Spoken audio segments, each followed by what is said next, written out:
Profitability is good because as your firm grows profitably, that means you can serve your clients better. That means you as a team can grow and have a stronger culture, and it gives the firm the ability to continue to succeed. I appreciate your participation. Thank you for showing up, and thank you for being a part of everything we do around here at Your Practice Master. A lot of what you talk about is the business of law. What are the key differences between somebody who's thinking of practicing law in terms of just a practice and somebody who's thinking of law not only as a practice but also as a business? There is a difference between attorneys, often new attorneys, who join a law firm and their objective is to practice law. But there are other attorney types as well. For instance, instead of joining a law firm, they're going to be responsible for not only practicing law, but they have to learn the business of law. That's good. That's important. That's why you bring in summer associates. You have a very, let's call it Lemon's University, right, of Correct. training them Sure. how to be great litigators.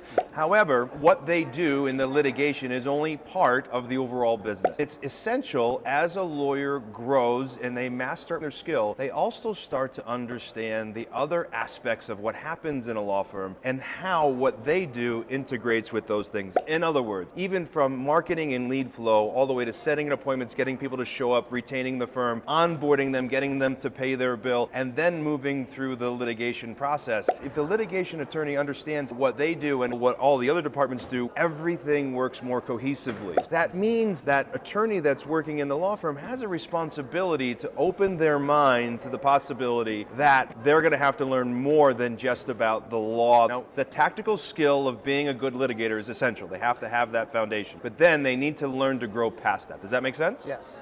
Now, the winners that open their law firm and find success see themselves as a business owner that happen to offer legal services, as opposed to a lawyer that happens to have a business. That's the paradigm shift in thinking. Because what happens is they no longer are a practice first, they are a business first. And the moment you're a business first, you become a sales-driven, client-focused business, right?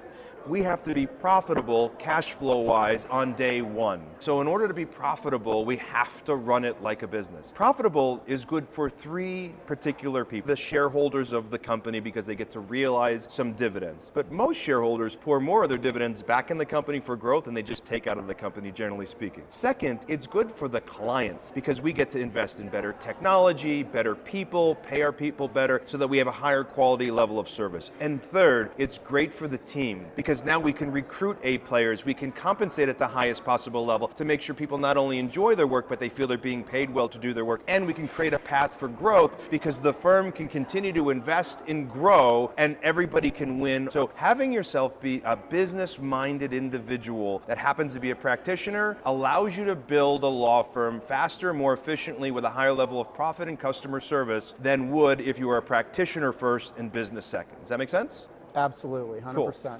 Cool. The business isn't something that you just learn once and you're good and you go. Business is something that you study your entire life. And so a lot of times when we graduate, for instance, it's called commencement. So a lot of people look at graduation as the end. It's not the end of anything, it's really the beginning of something. The way I look at it is it's the beginning of your lifelong pursuit of education and learning. Can you touch on the idea of building a business as an attorney and accepting and embracing the idea of being a lifelong student? Jim Rohn says, a formal education will make you a living, self-education will make you a fortune.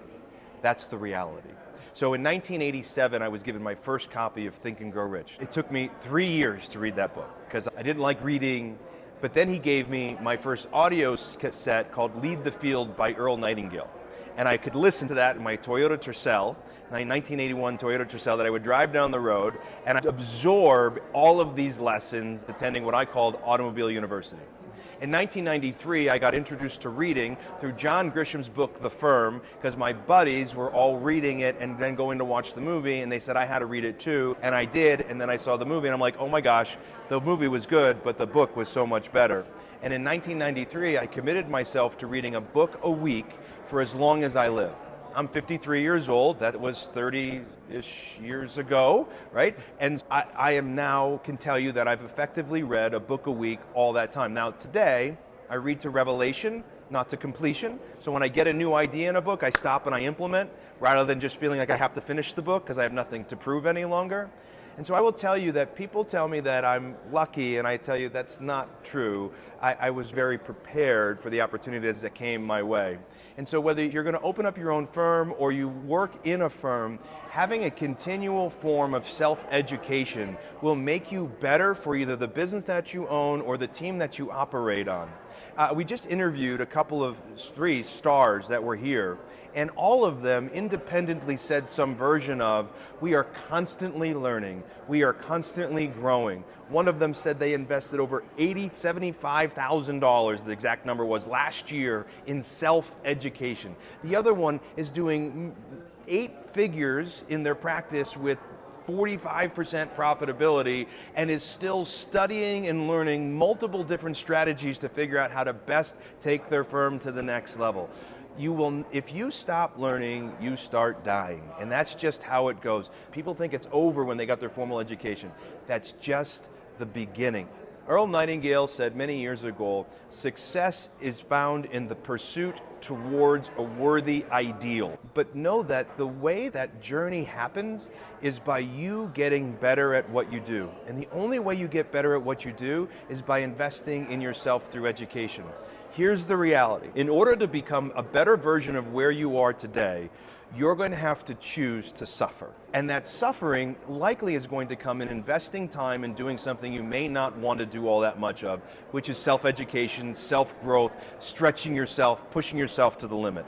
And that only comes through the discipline of being willing to educate yourself on a regular basis. That's how I've taken the approach. That's how I teach our members how to take that approach. And those who take that approach win at a very high level. Now, you spoke this weekend about Jen Sincero, who wrote a book that you had everybody read called You Are a Badass at Making Money, Correct. The sequel to You Are a Badass, Correct. which is also a good book to pick up. And I did read and I did listen to the audiobook, and I love a lot of her ideas.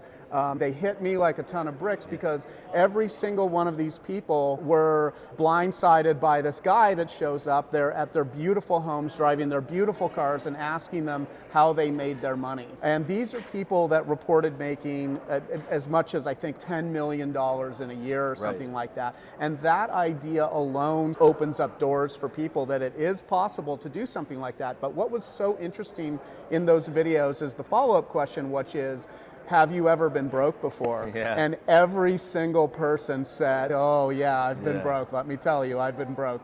So it really is a journey. If you can fall in love with failing, you will find success much faster. Fail fast, fail often, and just realize that the knowledge that you gain can't be taken away. The money might be able to be taken away.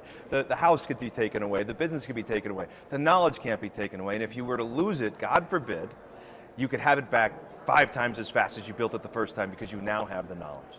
Hope this was helpful today. It was, and just to leave it off on one Kiyosaki follow-up thought that he talks about, he says, in school, those who fail the most get the lowest grades, but in the world, in real life, those who fail the most make the most money.